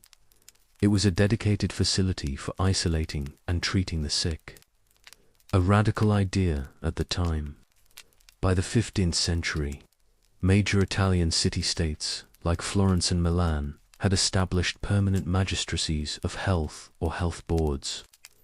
These were powerful civic bodies with sweeping authority during an epidemic. They could impose quarantines, regulate the disposal of the dead, close down public gatherings, and deploy a new, fearsome figure, the plague doctor. The plague doctor, with his long, bird-like mask, is one of the most enduring and terrifying images of the era. The costume, likely developed in the 17th century by the French physician Charles Dimas, was an early and unsettling attempt at personal protective equipment.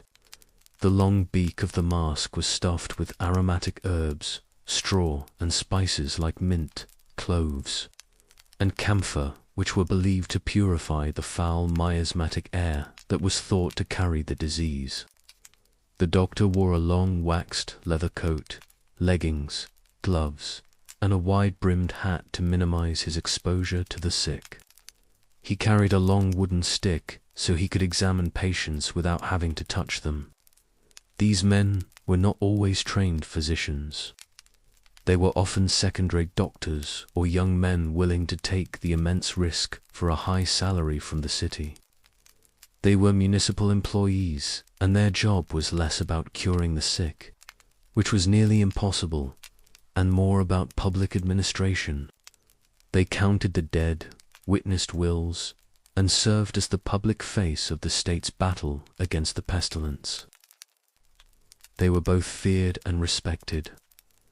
Grim harbingers of death, who also represented the first organized secular attempt to manage a public health crisis. By the 17th and 18th centuries, these measures had evolved into a sophisticated, if ruthless, system of containment. The cordon sanitaire became a common tool where entire towns or regions would be sealed off by armed troops with orders to shoot anyone who tried to cross. The last major outbreak of plague in Western Europe in the French city of Marseille in 1720 demonstrated the full power of the modern state's response. The plague arrived on a single merchant ship from the Levant. Despite quarantine measures, the disease escaped into the city. As it raged, the French state took action on an unprecedented scale. It erected a plague wall, the Mur d'Ist, a 2 meters high stone wall guarded by soldiers to seal off the Marseille and the surrounding region of Provence from the rest of France. It worked. The plague was largely contained, though it killed 100,000 people within the cordon. It was a brutal but effective demonstration of how far public health had come. The response was no longer about prayer. It was about borders, guards, and walls. The recurring nightmare of the plague had over centuries of terror forced humanity to develop the very tools: quarantine, public health boards, data collection, state-enforced isolation that would form the foundation of modern epidemiology and our own ongoing battle against infectious disease. The long shadow of the Black Death had taught a terrible but vital lesson. The air itself seemed to have grown thin, stretched to over a silent drum of grief. When the dying finally slowed and the survivors stepped out from their shuttered homes, blinking in the unfamiliar quiet, they saw a world remade in the image of a carol house. The psychological wound was far deeper than the demographic one. How does a society process a trauma of this magnitude? How do you explain the inexplicable? The arbitrary hand that plucked a child from its mother's arms but left the sinner next door untouched. The old answers whispered from pulpits: and illuminated and gold leaf on holy manuscripts now rang hollow.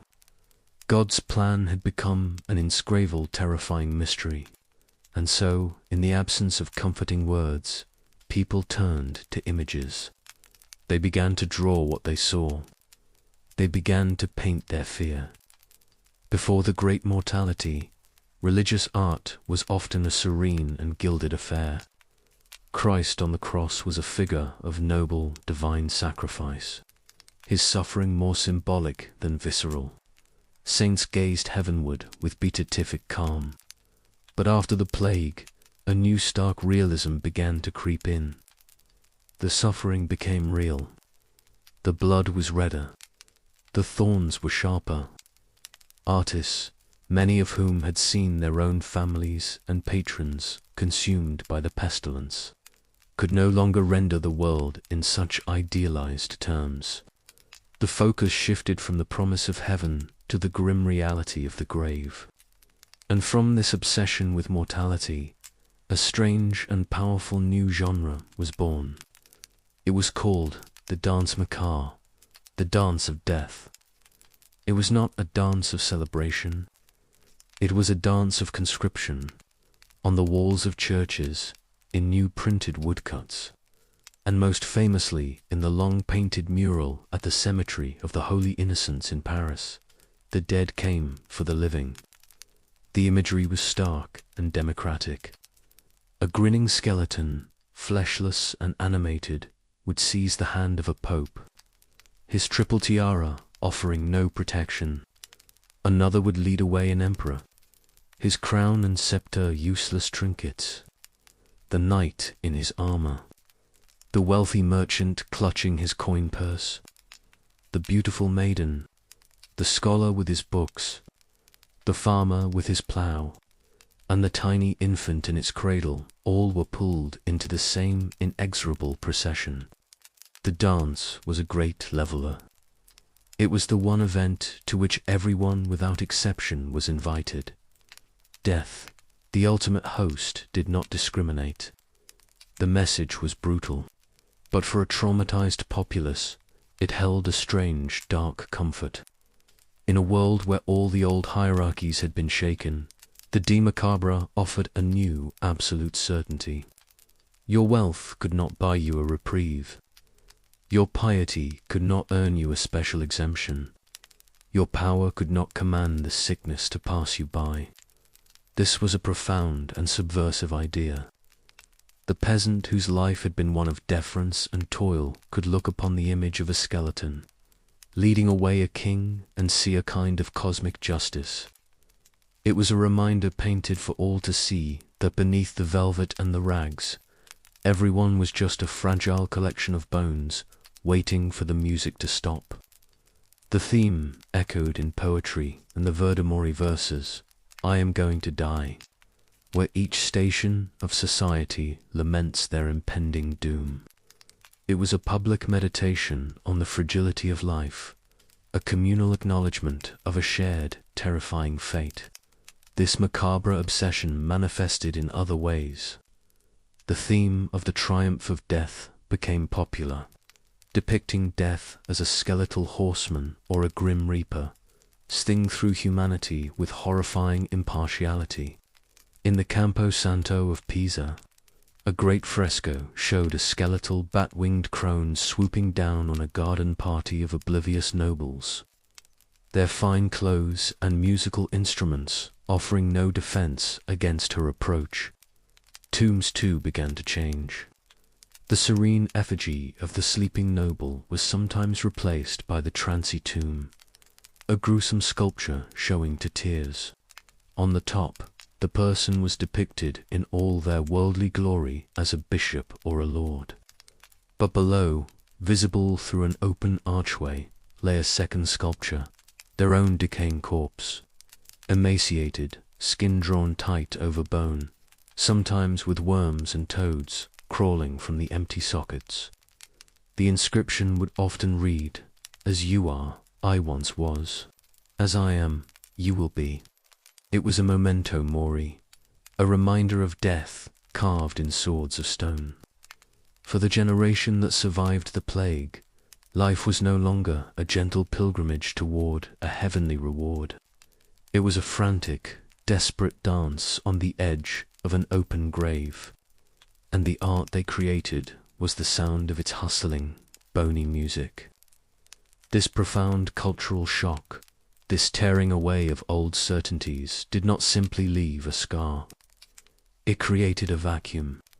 With the old world so thoroughly discredited, its institutions hollowed out and its philosophies found wanting, something new had to rush in to fill the void. The Black Death did not cause the Renaissance any more than a single earthquake causes a mountain range. But it was a cataclysmic event that fractured the bedrock of medieval society, creating the fissures and fault lines along with which a new world, a new way of thinking could begin to rise. The change began not in the mind but in the soil. For centuries, the feudal system had been a pyramid of obligation, solid and unmoving.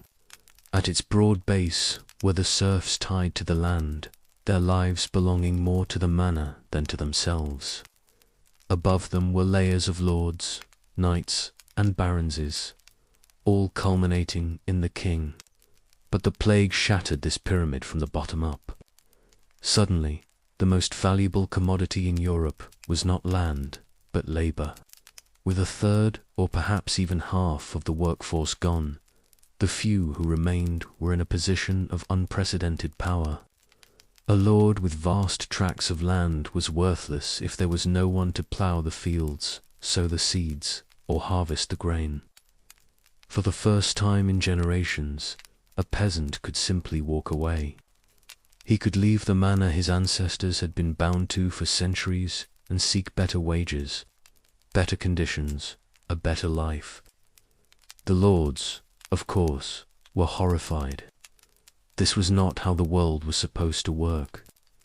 In England, in 1351, they passed the Statute of Labourers, a desperate attempt to freeze wages at pre-plague levels and chain workers to their parishes.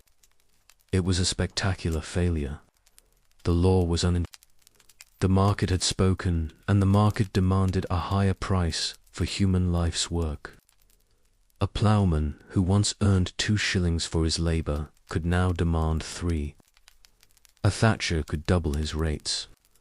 This wasn't just an economic adjustment. It was a revolution. It slowly, inexorably dissolved the bonds of serfdom in Western Europe and gave birth to a new kind of freedom. The freedom to sell one's labour to the highest bidder. This newfound wealth was not confined to the fields.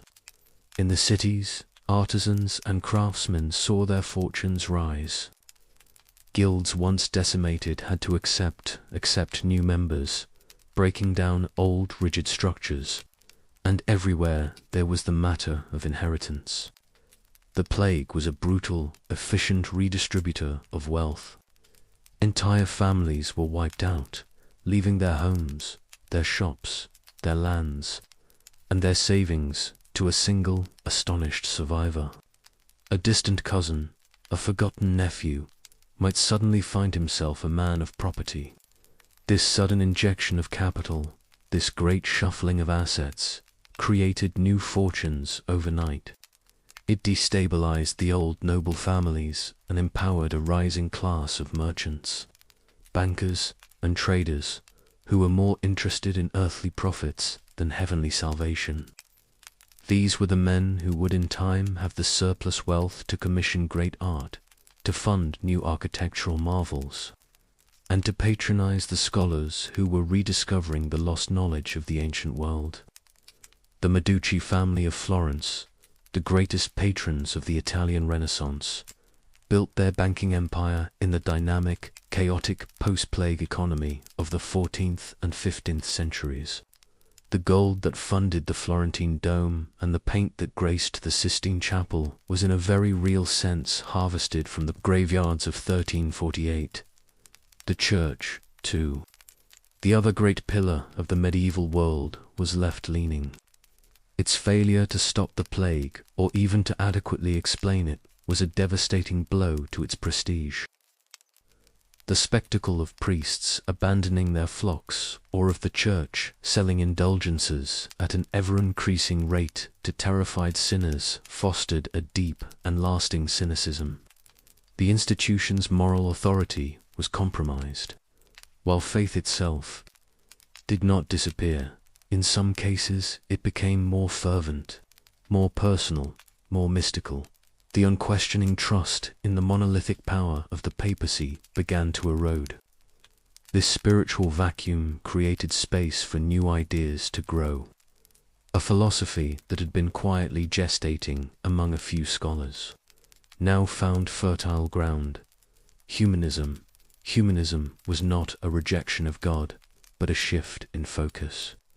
It proposed that humanity, not just divinity, was a worthy subject of sty and celebration. It looked back past the scholasticism of the Middle Ages to the glories of ancient Greece and Rome, to Cicero and Virgil, to Plato and Aristotle. It celebrated human potential, individual achievement, and the beauty of the natural world. In the wake of the plague, this message resonated powerfully. If life was so fragile, so fleeting, then perhaps it should be lived to the fullest. A carpe diem spirit, a seizing of the day, took hold. Why wait for paradise in the next life when there were pleasures, knowledge, and beauty to be found in this?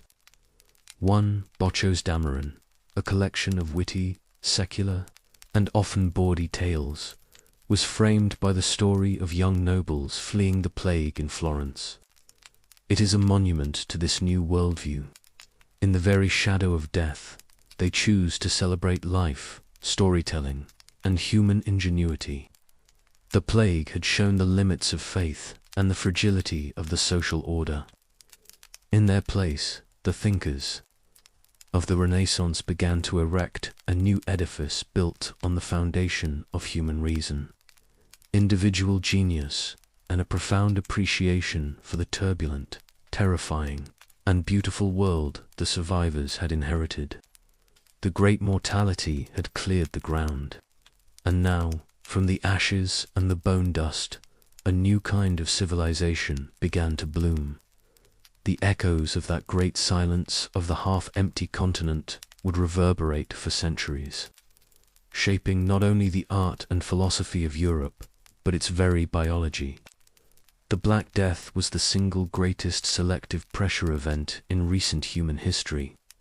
It was a brutal continent-wide experiment in survival of the fittest, and we, the descendants of the survivors, still carry the results of that experiment in our blood and in our bones. For Yersinia pestis, the bacterium was not an equal opportunity killer. While it was terrifyingly effective, it was not universally fatal. A small, lucky fraction of the population possessed innate biological advantages, subtle variations in their immune systems that gave them a fighting chance. Those who survived were more likely to pass these protective genetic traits onto their children and their children's children. Over generations, the European gene pool was quietly permanently altered.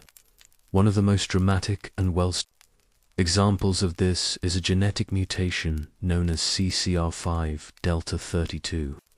It is a small deletion in a gene that codes for a protein on the surface of white blood cells. This protein acts as a gateway docking port that certain pathogens use to invade our cells.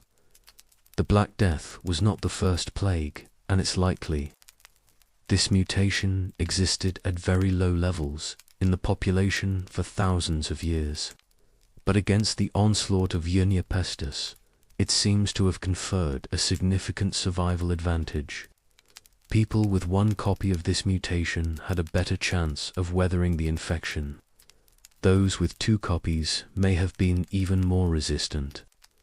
In the centuries of recurring plague that followed the initial pandemic, this mutation became more and more common in Europe.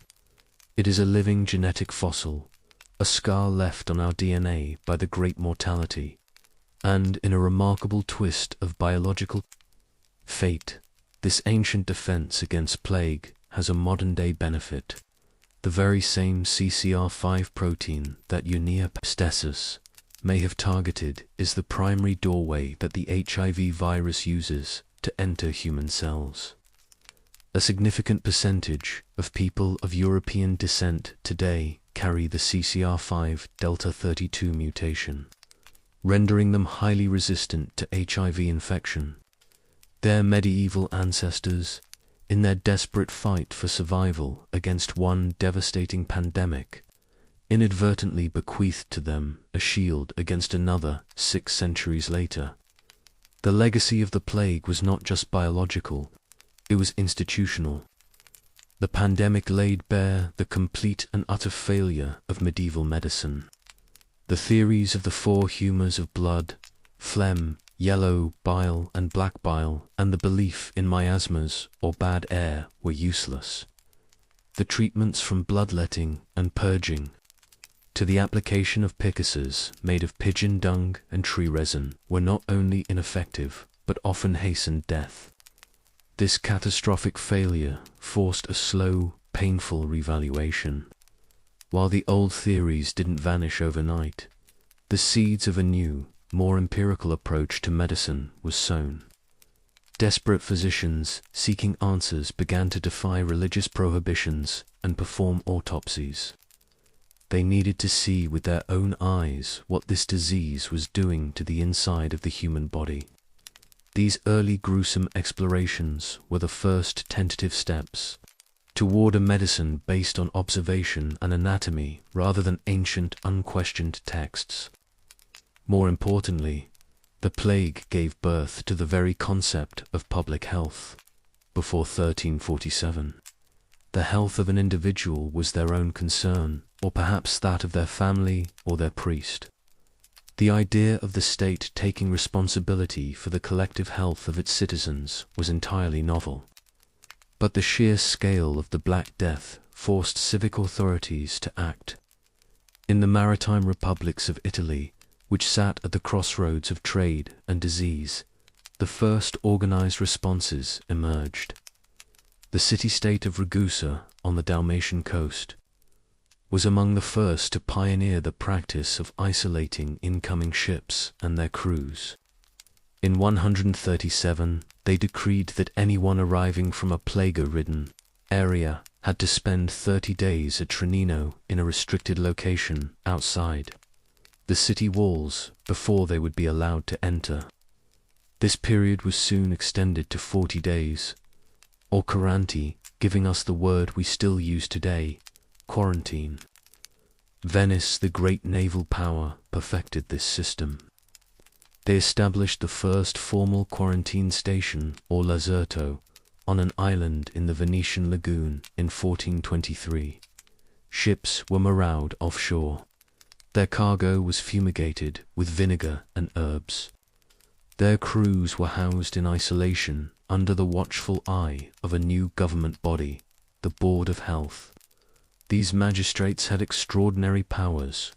They could shut down markets, forbid public gatherings, arrange for the mass burial of the dead, and condemn and burn the clothing and bedding of the sick. They were the world's first public health officials, and their model was soon copied by cities across Europe. They managed sanitation, controlled the movement of people, and attempted to track the spread of the disease. It was a rudimentary system, often brutal and based on an incomplete understanding of contagion. But it was the beginning of a monumental shift. It was the moment humanity stopped seeing pestilence as a divine punishment to be endured and started seeing it as a public enemy to be fought with the organized weapons of the state: isolation, sanitation, and information. The demographic wound took far longer to heal than the genetic or institutional landscapes took to change. It would be nearly 200 years, and in some regions more, before Europe's population clawed its way back to its pre-plague levels. This long-term demographic vacuum had profound consequences. The chronic shortage of labor continued to drive up wages and encouraged innovation. With human hands being so expensive, there was a greater incentive to develop labor-saving technologies. While the invention of the printing press by Gutenberg in the 1450s was not a direct result of the plague, it found a world uniquely receptive to its potential. The high cost of scribes made the mass production of books economically viable in a way it might not have been a century earlier. The plague didn't just kill people, it re-engineered the economic logic of a continent, making machines more valuable and human beings more precious. And the pestilence never truly left. The pandemic of 1347 to 1351 was merely the first catastrophic wave. The plague returned again and again, roughly once a generation for the next 300 years. It became a recurring, terrifying feature of European life, a spectral guest at every christening and every wedding. The Great Plague of London in 1665, the Italian Plague of 1629, the Great Plague of Vienna in 1679, the final major outbreak in Western Europe in Marls in 1720. Each was a devastating echo of the Great Mortality. Each new outbreak reinforced the lessons of the first, spurring further developments in public health, deepening the psychological scars and reminding everyone of the razor-thin margin on which their civilization was built. The Black Death was not a singular event in the 14th century. It was the beginning of a new and terrible era, a long dark age of plague that only truly ended when the brown rat, carrier of the more placid black rat's fleas, began to dominate Europe's sewers, and when brick and stone replaced the timber frame. Thatch-roofed houses, where the disease had found such a welcoming home. It receded slowly, not with a bang, but with a long, drawn-out whisper, leaving behind a world it had irrevocably and completely remade. Although the heavy stench and fear of the plague have faded into the dusty pages of history, the social transformation it left behind continues to shape our world today. What completes this terrifying and suffocating panorama is that we witnessed humanity's resilience in its most difficult moments. Take care of yourselves until we meet again on the next journey of discovery.